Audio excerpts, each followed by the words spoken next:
নমস্কার, সকলে ভালো আছো আশা করি। তোমাদের সকলকে ম্যাড অ্যান্ড ইনসাইডার চ্যানেলে স্বাগতম।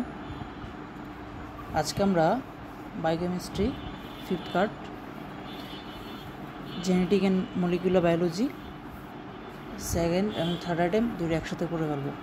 তো আজকে আমরা টপিকগুলো কী কী আছে, আজকে আমাদের টপিকগুলো হচ্ছে DNA organisation, cell cycle, DNA, RNA,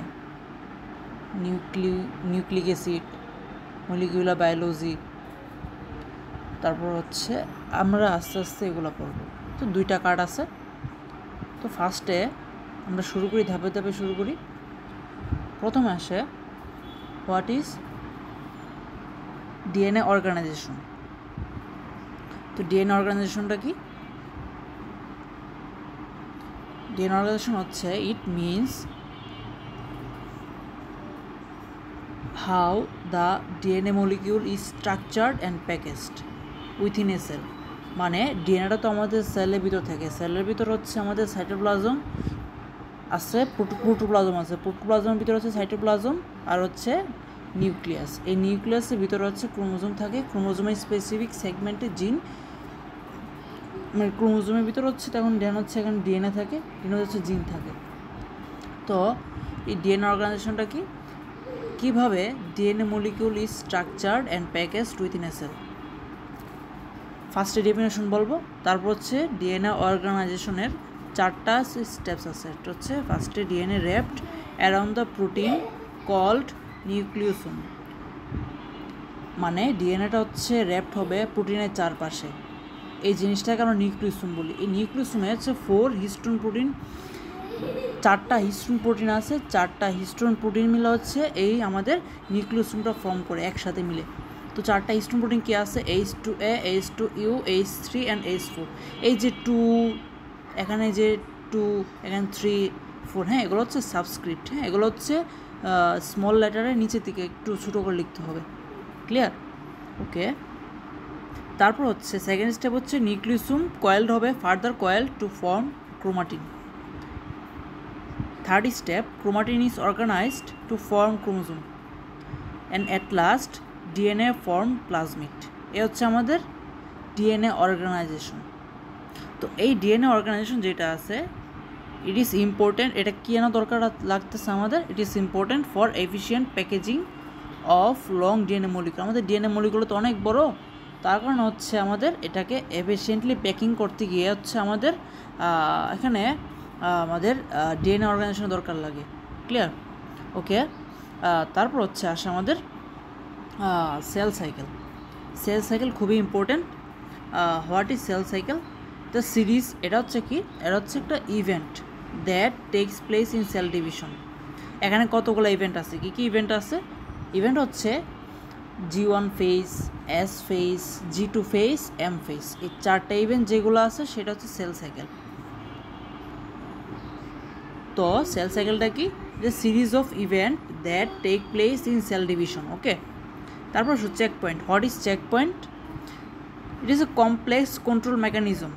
check point হচ্ছে খুবই একটা complicated control mechanism that control the cell division. Checkpoint কী কী আছে? G1, তিনটা চেক পয়েন্ট আছে। একটা হচ্ছে G1 S কমপ্লেক্স, একটা হচ্ছে S ফেজ, আর একটা হচ্ছে G2 S বাউন্ডারি। ওকে, 3টা আছে। কী কী 3টা?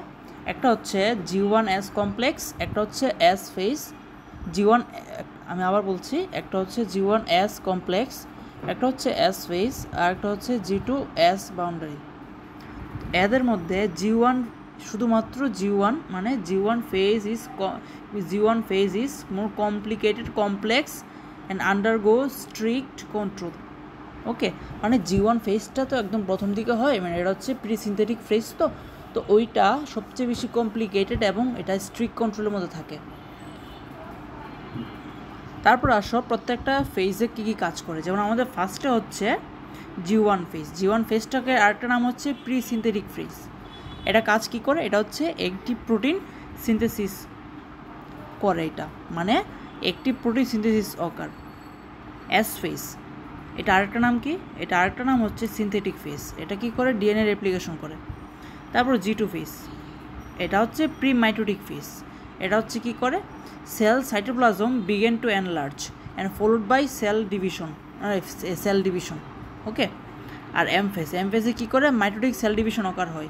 কারণ এই ফেজে আমি এখানে লেখা নাই, এই ফেজে হচ্ছে একই সাথে নিউক্লিয়াস এবং সাইটোপ্লাজম দুইটাই ডিভাইড হয়। নিউক্লিয়াসের ডিভিশনকে কী বলে, নিউক্লিয়াসের ডিভিশনকে আমরা খুবই ছোটো ক্লাসে পড়ছিলাম, এটা হচ্ছে আমরা ক্লাস 8, তারপর হচ্ছে এসএসসি, ইন্টারমিডিয়েট লেভেল, প্রত্যেকটা লেভেলে আমরা পড়ছি হচ্ছে নিউক্লিয়াসের ডিভিশনকে বলে আমরা কেরিওকাইনেসিস, সাইটোপ্লাজমের ডিভিশনকে আমরা বলি সাইটোকাইনেসিস। ওকে। তারপর আসক কিছু প্রমোটিং ফ্যাক্টর আছে, কি সাইক্লিন প্রমোটিং ফ্যাক্টর। এই সাইক্লিন প্রমোটিং ফ্যাক্টরটা আবার সাইক্লিন ডিপেন্ডেন্ট কাইনেসকে অ্যাক্টিভেটেড করে। যেমন সাইক্লিন এনহ্যান্স দ্য ডিভিশন, কী আছে, 4টা আছে, cyclin V, cyclin D, cyclin E. দেখো এখানে কিন্তু সি নাই, হ্যাঁ, এটা হচ্ছে একটা জাস্ট ট্রিক, এটা মনে রাখার জন্য, VDE। হ্যাঁ, তারপর হচ্ছে সাইক্লিন ডিপেন্ডেন্ট কাইনেস, কী আছে, 5টা আছে, CDK সাইক্লিন ডিপেন্ডেন্ট কাইনেস 5টা কী হবে, 5টা। দেখো সাইক্লিন হচ্ছে 4টা আর সাইক্লিন ডিপেন্ডেন্ট কাইনেস হচ্ছে 5টা। সাইক্লিন হচ্ছে VDE আর সাইক্লিন ডিপেন্ডেন্ট কাইনেস হচ্ছে 5টা। কী আছে, সাইক্লিন ডিপেন্ডেন্ট কাইনেস 1, 2, তারপর হচ্ছে 3 হবে না, 4, 5, 6। ওকে। তারপর আসো মোস্ট ইম্পর্টেন্ট, আচ্ছা তারপর হচ্ছে আমাদের যে মাইটোটিক সেল ডিভিশন যে 5টা ধাপ আছে, এই 5টা ধাপ পড়তে হবে আমাদেরকে। 5টা ধাপ কী আছে, 5টা ধাপ হচ্ছে আমাদের প্রোফেজ, মেটাফেজ, অ্যানাফেজ, টেলোফেজ। এখানে দেখো 5টা ধাপ কী, প্রোমেটাফেজটা এটা হচ্ছে লেখা, মানে এটা দরকার নাই, আমরা জাস্ট আমাদের মেডিকেল লেভেল হচ্ছে 4টা জানলেই হয়ে যায়। তো প্রোফেজ ধাপে কী হয়, প্রোফেজ ধাপে হচ্ছে আমাদের DNA condense and mitotic spindle begin to form. Okay. তো এই 5টা জিনিস হবে। তো প্রোফেজ ধাপে হচ্ছে DNA condense and mitotic spindle begin to form হবে। অ্যান্ড মেটাফেজ ধাপে কী হবে, মেটাফেজ ধাপে হচ্ছে chromosomes become the shortest and thickest in the stage. Okay. Then আসে অ্যানাফেজ ধাপে কি হচ্ছে, সিস্টার ক্রোমাটিড সেপারেট, মানে এই যে ক্রোমাটিড যে দুইটা, মানে মাদার ক্রোমাটিড থেকে যে ডটার ক্রোমাটিড ফর্ম হচ্ছে, এটাকে আমরা সিস্টার ক্রোমাটিড বলি। দুইটা ফর্ম হচ্ছে কারণে দুইটাকে আমরা সিস্টার ক্রোমাটিড বলি, মানে অপত্য ক্রোমোজোম যেটা আমরা বাংলা বলতে গেলে। তো ক্রোমাটিড এই অ্যানাফেজ ধাপে হচ্ছে এটা সেপারেট হয়ে যাবে ইন সেন্ট্রোমিয়ার, কারণ দুইটা মাঝখানে সেন্ট্রোমিয়ার থাকে। আমরা যদি এখান থেকে ফিগারটা, এখানে হচ্ছে এটা এই সেন্ট্রোমিয়ার, তো সেন্ট্রোমিয়ার মাধ্যমে এই যে একটা এ একটা তো অপত্য ক্রোমোজোম হয়ে গেছে, এবং সেটা সেন্ট্রোমিয়ার, এটা সেন্ট্রোমিয়ারের মাঝখানে সেপারেট হয়ে গেছে। তখন each chromatid is now call individual chromosome. এই যে এটাকে একটা ইন্ডিভিজুয়াল ক্রোমোজোম বলতেছি। ওকে। নেক্সটে আসে টেলোফেজ সর্বশেষ ধাপ। এই ধাপে কী হয়, নিউক্লিয়ার এনভেলপ অ্যান্ড নিউক্লিউলি রিঅ্যাপিয়ার। নিউক্লিউলি হচ্ছে ভিতরে থাকে নিউক্লিউলি, অ্যান্ড নিউক্লিয়ার অ্যানভেলপ চারদিকে যে নিউক্লিয়াস যে চারপাশে যে পর্দাটা, এটাকে নিউক্লিয়ার অ্যানভেলপ বলি, ওইটা আবার রিঅ্যাপিয়ার হবে। এটা হচ্ছে মানে এটা ফার্স্টের দিকে হচ্ছে এটা ডিসঅ্যাপিয়ার হয়ে যায়। তারপর হচ্ছে আমাদের পুশ প্লেট গঠন করে। হ্যাঁ, এটা হচ্ছে আমাদের সাইটোপ্লাজম ডিভিশন হয় তখন পুশ প্লেট গঠন করে।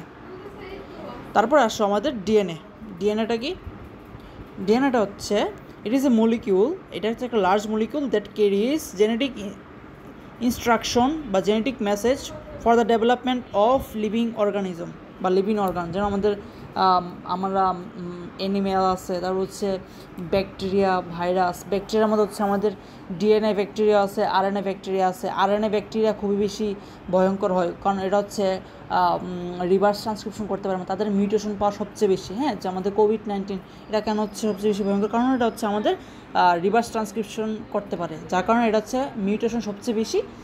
এই কারণে এটাকে মানে আমরা অ্যান্টিডট দিয়ে এটাকে আমরা কম্প্রোমাইজ করতে পারতেছি না। ওকে। তারপর আসে ডিএনএ ডেফিনেশন গেল। দেন আসে Watson Crick DNA double helix model. এটা খুব ইম্পর্টেন্ট। এটা 6টা ধাপ আছে, তো এটা অনেক বড়, তবে মেন এই জায়গাগুলো দিলেই হবে। ফার্স্টে হচ্ছে DNA double helix has double strand which is called axis of symmetry. Second point, two anti-parallel strand, one is 3' to 5' directed and another is 5' to 3' directed. এই হচ্ছে সেকেন্ড পয়েন্ট।